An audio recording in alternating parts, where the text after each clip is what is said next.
The van pulled up to the curb outside the school. The driver waved, said her mom had sent him. The little girl stepped closer, but just as she reached for the door, the patrol dog moved. He blocked her with his body, then growled, low, unshakable. No one knew why, until investigators looked into what was inside that van and who the man really was. Before we dive in, drop a comment below telling me where in the world you're watching from. And if you enjoy real feeling animal stories like this, check out our other channel where the heroes are cats instead of dogs. Make sure you're subscribed over there too. The link's in the description. Let's get into it. It was the first warm Monday in April, and the crossing guard rotation had returned to normal after spring break. At the corner of Lincoln and 8th, just 2 blocks from Southridge Elementary, a patrol car idled next to the flashing school zone lights. Officer Melissa Krantz leaned against the front bumper, arms crossed, sunglasses reflecting the stream of backpacks and sneakers crossing in front of her. Her partner Bramble sat at her side, a 5-year-old Belgian Malinois with a black saddle coat and amber eyes. He looked more like a wolf than a cop's dog, but he didn't bark, didn't growl. He just watched, focused, a statue with a pulse. They weren't technically needed. Southridge didn't have a record for danger. But Bramble had been part of a new community trial, pairing trained canine units with school resource officers on morning patrols. More presence, less panic, the memo said. It was supposed to build trust, reassure parents. The dog was meant to be a mascot with a badge. And for the first 3 weeks, that's all it was. Bramble greeted kids with slow tail wags. Let the bolder ones scratch behind his ears. He even knew not to lunge when toddlers reached for his snout with cracker-sticky hands. Melissa had started to feel like a prop handler more than an officer. She didn't mind. After 11 years in uniform, a few quiet weeks with coffee and crossing duty was the closest she'd come to peace in months. "Morning, Officer Krantz," called Ms. Diaz, a kindergarten teacher who always wore earrings shaped like whatever they were studying that week. Today's dangled like tiny DNA strands. Science unit, then. "Morning," Melissa replied, raising her coffee in salute. "Bramble was hoping for dinosaurs this week." Mrs. Diaz laughed. "Tell him next month. We're doing the human body now." But that Monday morning, at 7:56 a.m., something shifted. A silver van rolled slowly past the edge of the crosswalk. No plates on the front. Rear windows tinted almost black. The van stopped, mid-turn, like the driver had forgotten the way. Melissa made note, casually reaching for her radio, not to call it in, just to log the tag when it passed. But before she could read the numbers, Bramble stood. No warning, no whine, just rose from his seated position like a lever had been pulled. "Easy, boy," Melissa murmured, resting a hand on his back. His fur was rigid. He was staring, locked in, not at the driver, but at a girl walking along the sidewalk, maybe 7, pink backpack, braided pigtails, heading straight toward the van, which had now pulled up beside the curb. And then Bramble lunged, not toward the van, toward the girl. In one smooth motion, he broke from Melissa's grip and placed himself between the child and the open sliding door, just as a man leaned out and beckoned her forward. Melissa's heart slammed once. "Back!" she shouted, running forward. The man saw her uniform, froze, then slammed the van into reverse and tore off down the road. Bramble didn't chase. He stood firm, body blocking the girl, growling so low it sounded like a motor running underground. Melissa reached them seconds later, pulling the girl close. "You okay?" The girl was trembling, but nodded. "He said he was my uncle," she whispered. "He said Mommy sent him." Melissa didn't reply. She was already calling it in. The van was gone in under 10 seconds, but Officer Krantz had already keyed in the partial plate and flagged it for dispatch. Bramble stayed planted beside the little girl, panting now, not aggressive, just alert. His growl had stopped the moment the van did. "I need your name, sweetheart," Melissa said gently, crouching down. "Do you know your teacher's name?" "Miss Penny," the girl said, voice small. "I'm in 2nd grade. My name's Aria." Melissa radioed the school, gave Aria's first name and the classroom. Within 2 minutes, Principal Mendoza jogged across the lot, panic written all over his face. He wrapped Arya in his arms without hesitation. Her mother's name is Jocelyn, he told Melissa. Single parent. Never mentioned an uncle. She walks Arya herself every day unless something changes. But she always calls the office. She didn't today? No call, nothing. Melissa nodded once. Get her on the phone, now. As Mendoza led Arya inside, Melissa walked Bramble back to the cruiser, clipped his leash to the back hook, and gave him a soft pat. You good, buddy? He didn't wag, just blinked slowly, still staring down the road where the van had gone. When dispatch radioed back 5 minutes later, they had news. The plate didn't match the make and model. It belonged to a farm vehicle in another county, likely stolen. And then came the second call. Jocelyn Rivera, Arya's mother, had been found unconscious in her garage. A neighbor had called 911 after hearing her car running for too long with the garage door closed. She'd been dragged out by paramedics and was now in stable condition. But it hadn't been an accident. She had a bump on the back of her head. An officer from the responding unit confirmed the scene. Back door forced open. No signs of robbery. Purse untouched. Keys missing. It wasn't carbon monoxide poisoning. It was staged. Melissa stood frozen as the update came through. Her gut dropped. And this wasn't random. The man in the van had gone to that house and taken the keys. Maybe even used Jocelyn's phone to text her daughter's teacher or to fake a reason she'd be late. He knew Arya's route. He knew her school. And he'd waited. Which meant, Melissa realized with a cold shiver, this wasn't someone following impulse. It was planned. She sent out a bolo for the vehicle. Officer units spread across the nearby intersections. County Sheriff's Department joined within the hour. But the van had vanished like smoke. At Southridge Elementary, Officer Krantz asked for access to the school's entry logs. Sure enough, Jocelyn had used the school app at 6:14 a.m. to say she'd be late dropping Arya off, except Jocelyn was already unconscious by 6:14, which meant someone else had her phone. Someone who knew how to fake her tone, her casual phrasing. Someone who'd likely studied this long before the attempt. Melissa stood at the edge of the school lawn, looking out over the same crosswalk she'd stood by that morning. That van hadn't slowed because the driver was lost. It had slowed because Arya was walking right on time. And without Bramble, she would have stepped forward. Just like the man expected, the realization hit hard. This wasn't someone from within the family. This was someone who'd pretended to be. Melissa sent a text to Officer Granger at dispatch. Need all child abduction records in the county. Last 24 months. Focus on elementary school age. Cross-reference false relative pickups. Within the hour, she had her first match. A girl, 7 years old, different school, same method. Told a man with a mustache said he was her uncle. Tried to get her into a dark SUV. She'd run, scared, no camera footage, no license plate. But the sketch looked hauntingly familiar. Same shape to the jaw, same thick brows, same glasses, different girl, different town, same tactic. And now, thanks to Bramble, they might actually stop him. The school resource office had never seen so much movement in one afternoon. Within 2 hours of Bramble's intervention, Southridge Elementary transformed from a sleepy suburban campus into the hub of a multi-agency search. Melissa's desk, usually sparse except for a worn coffee mug, and Bramble's water bowl, was now covered with printouts, bolo notices, and a half-drunk bottle of Gatorade. Her laptop pinged every 5 minutes with new emails, but it was the sketch comparison that haunted her. The 2022 case, 7-year-old Chelsea Myers, wasn't solved. The man had approached her at dismissal time, had spoken calmly, had said her aunt was sick, that he'd been sent to pick her up. Chelsea had gotten as far as putting her hand on the van door before her older brother ran out to stop her. There were no prints, no security footage, no resolution.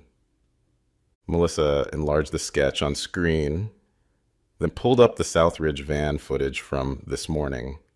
What little there was. Most of the license plate was obscured, but the van's front had a dented bumper and a crooked passenger mirror.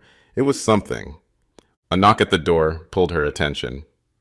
Deputy Ramos, from the county unit stepped in with a folder. Thought you'd want this first. She opened it. Incident reports from a different precinct. One stood out immediately. Attempted pickup at a Montessori school 3 towns over. Girl was 6. Man waited in the lot with the engine running. When a staff member approached, he claimed to be a rideshare. No name in the app logs. Drove off fast. Melissa tapped the file. Same description. Close. Glasses. Red flannel. Clean shaven this time. Getting smarter, she muttered. Then something in the report's margin made her stop. The teacher who reported the incident had mentioned the van smelled like something. Paint thinner. Melissa sat back, a memory clicking into place. That smell had come up once before, in a hazmat incident at a mall where a man had spilled a small bottle while walking past a security kiosk. Claimed it was for model building. Something about restoring vintage toys. Walked out before anyone thought to get his ID. She pulled up the mall's incident log from the shared database. There he was. 5'10", white male, medium build, baseball cap, red hoodie. Security had logged it as a non-event. Just a spill, cleaned up, no photo. But the timing fit. It was 3 days before the Montessori attempt. He was scouting, testing security response times. Learning the patterns, Melissa's radio crackled, pulling her from the connection she was forming. Unit 7 to Officer Krantz. Bramble just soft alerted, near the bus loop. Kid lingered near the curb after missing their bus. Suspicious vehicle spotted, but it drove off when our unit rolled up. Her stomach flipped. She was already moving, grabbing her jacket. Bramble rose from his bed in the corner, instantly alert, sensing the change in her energy. Details? She responded, already halfway out the door, Bramble at her heel. Silver minivan. Not the same model, but similar profile. Tinted windows, temporary tag, couldn't read it. Bramble was seated near the flagpole when she arrived, his posture relaxed but vigilant. His tail thumped once against the concrete when he saw her. Calm, but with an undercurrent of tension, the way he always looked after he detected something concerning that had passed. Where? She asked, scanning the street beyond the school fence. Officer Daniels, a younger cop who'd transferred from traffic patrol last year, pointed down the street.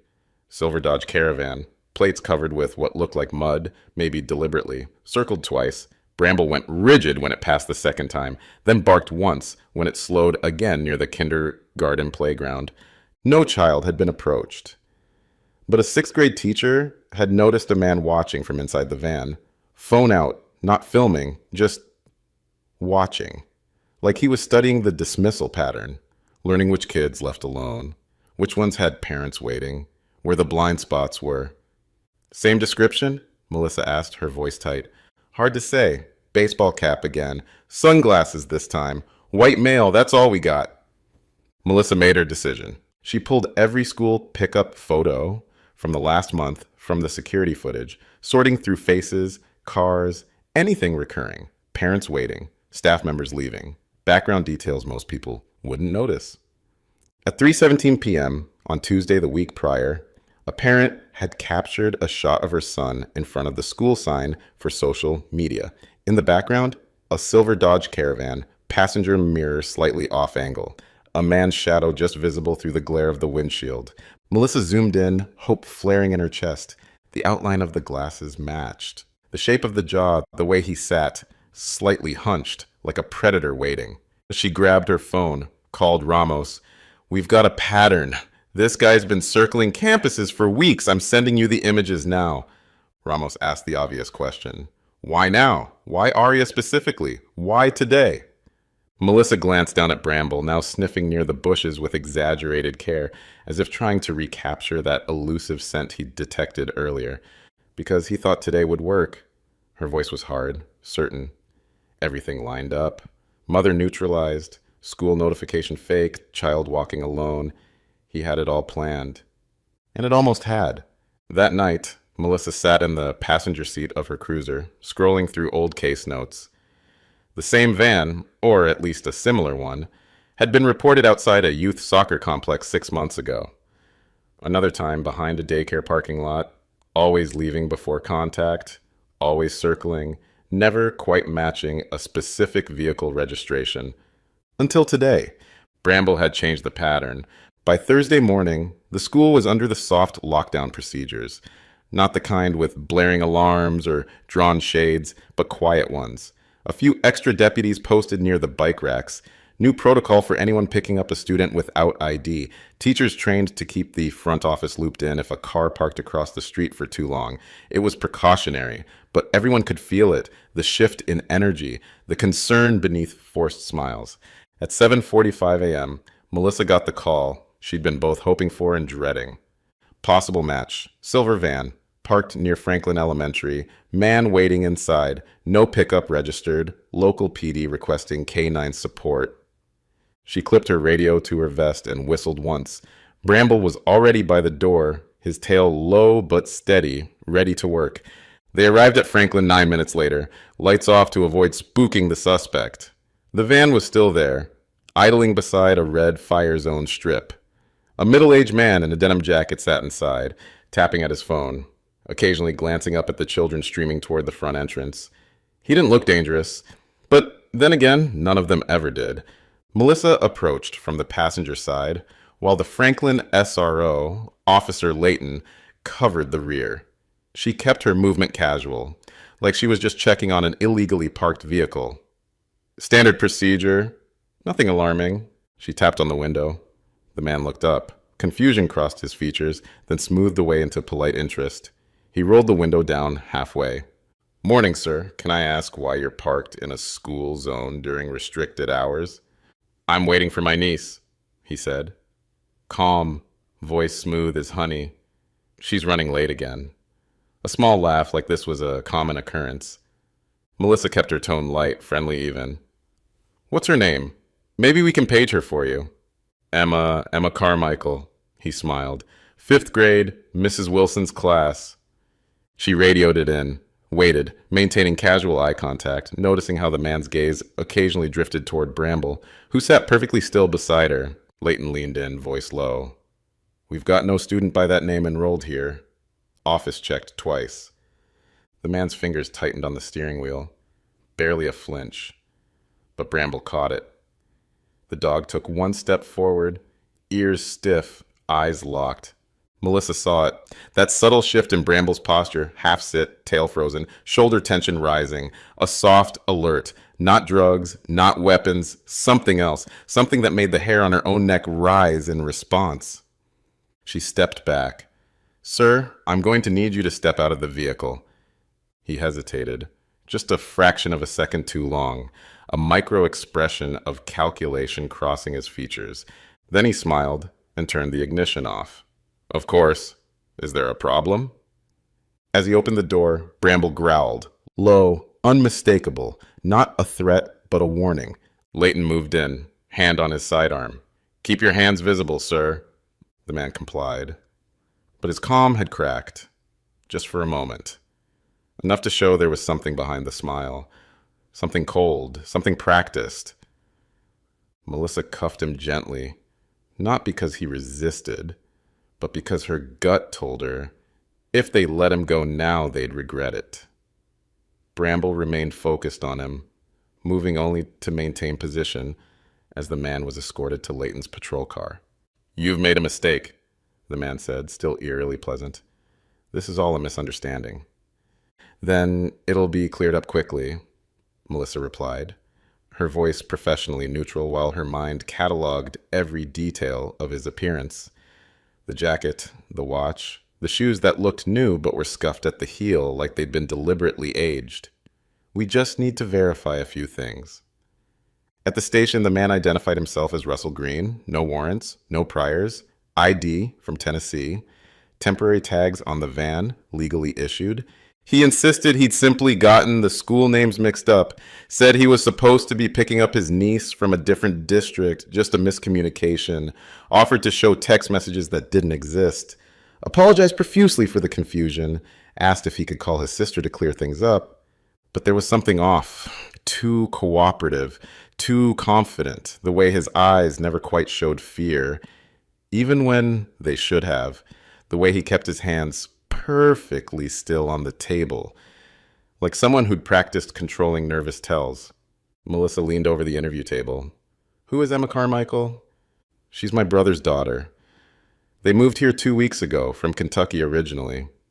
We haven't been in touch much, but her father asked me to pick her up for a doctor's appointment this morning. No record of her in any district within 100 miles.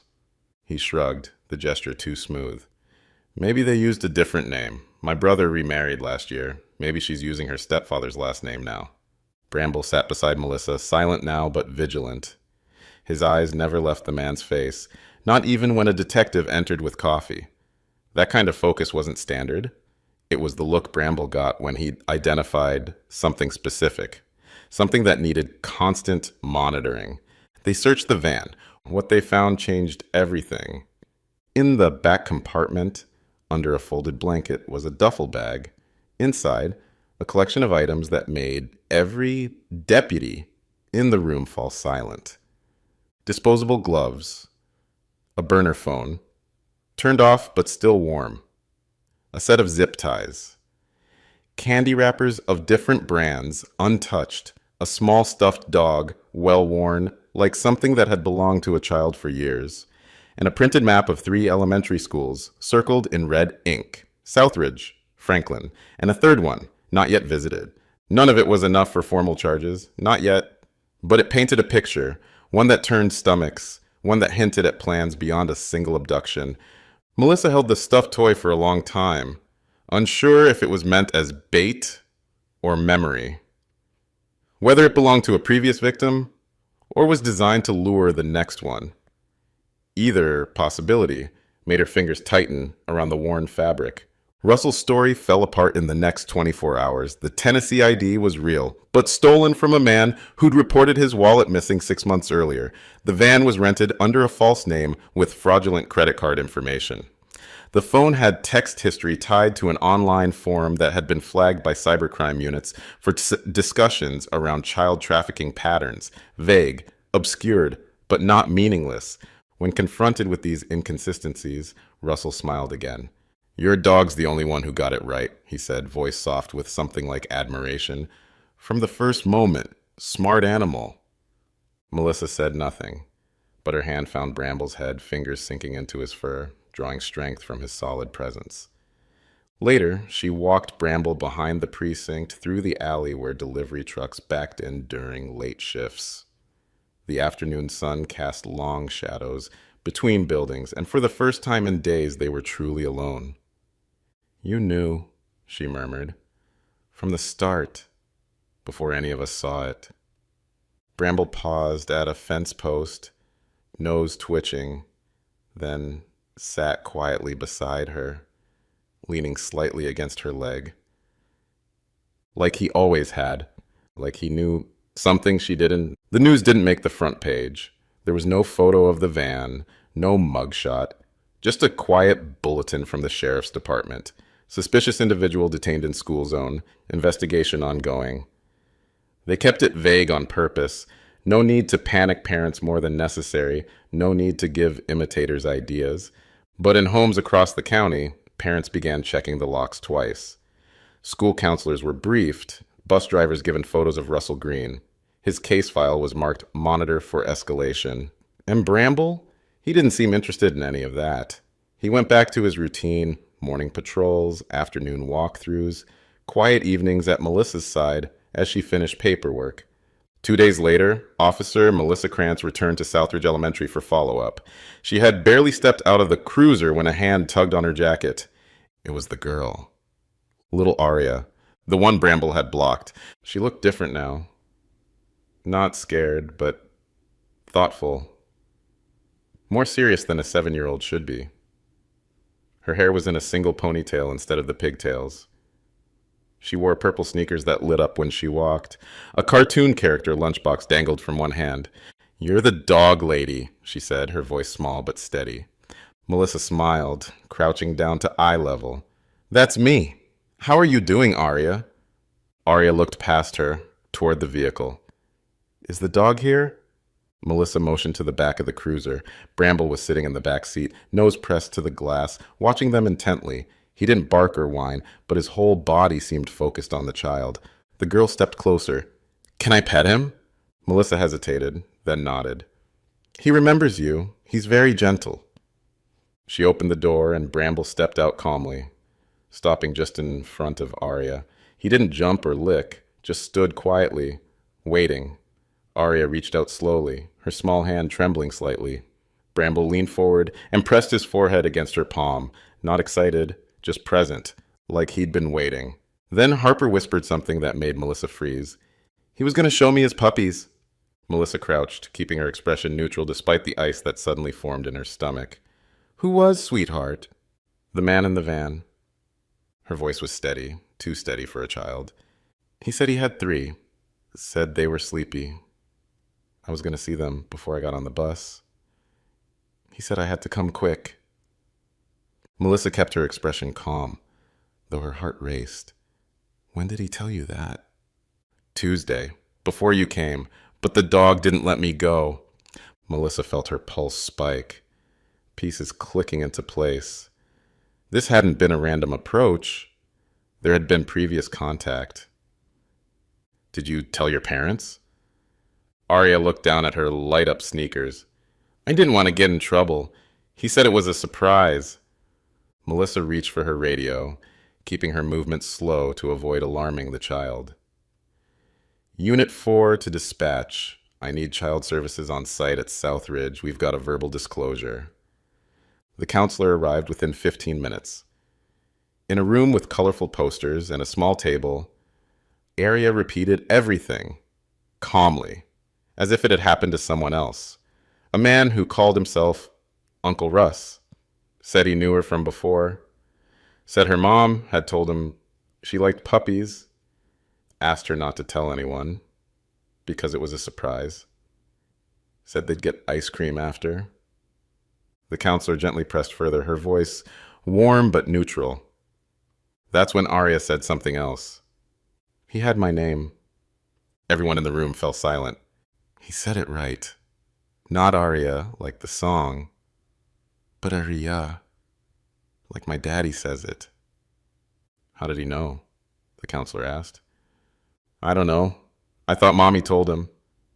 Melissa stepped out of the room and leaned against the wall, a hollowness opening in her chest. Her throat felt tight. Back at the station, she relayed the conversation to the lead investigator. He frowned, running a hand over his thinning hair. The guy had access to school rosters? Maybe, or social media. But this wasn't a random grab. He knew that girl. Not personally, but he'd studied her. And the dog knew. Melissa nodded. From across the parking lot, Child Services took Arya's statement and began a quiet inquiry into the school's digital security. The roster leak was unlikely. It hadn't happened before, but her mother's Facebook profile was public. Her name, her pet's name, even photos of her wearing a Southridge shirt with her bus number visible. No hacking required, just patience. The next day, a second parent came forward. Their daughter, another Southridge second grader, had mentioned a man asking if she liked puppies too. She hadn't gone closer, but the description matched. Thin man, denim jacket, big watch, quiet voice. That made 2, and both had names Russell had circled on his map. Melissa sat in the evidence room that night, staring at the duffel bag from the van, the stuffed toy, the zip ties, the map. Bramble lay beside her, head on her boot. You didn't just stop her, she said softly. You stopped the next one too. She thought about how easily it could have slipped by. A child walking toward a friendly man, a van parked just off school property, a story that never got told, and a patrol dog that wouldn't let it happen. Back on the street, life moved on. Parents showed up a little earlier for pickup, teachers checked their rosters twice, and kids whispered about the puppy man with the same tone they used for playground legends. But Bramble wasn't interested in legends. He was back on patrol. He sniffed hydrants, paused at alley corners, greeted cafeteria ladies who gave him bits of ham. And every time a child walked by, he lifted his head just to make sure. Do you think Bramble truly understood what that man was about to do? Or was he sensing something deeper, something none of us could see, but he refused to let pass? And what would you have done if your own child was about to step into that van? Let me know in the comments. I read every single one. If this story made you pause, even for just a moment, then give it a like, hit that subscribe button, and tap the bell icon so you don't miss tomorrow's video. These stories come out daily, and every one of them is based on a moment when someone, or some dog, noticed what the rest of us missed. And if you know someone who still thinks patrol dogs are just for sniffing bags or chasing suspects, share this with them. Maybe they'll see what true instinct really looks like. Two more stories are already waiting for you right here on the screen. Go ahead and click one, and I'll see you tomorrow, same time, with a brand new story.